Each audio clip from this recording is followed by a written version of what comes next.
Quick reading for January the 3rd to January the 4th, Cancer.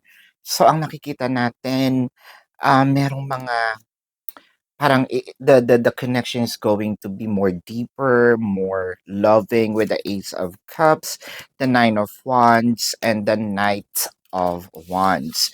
So movements of putting the connection into another level of commitment. So kung kayo po ay sabihin nating no label, so somewhat no magkakaroon na ito ng clarity.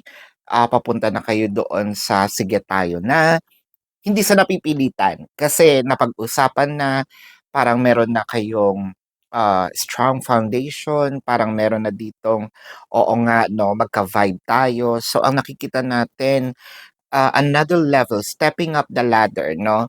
So this January, it felt like medyo nabubuo itong strong foundation ninyo with your person. So kung kayo naman ay mag-jowa na, so it felt like papunta na kayo doon sa cohabitation, it's either proposal or marriage.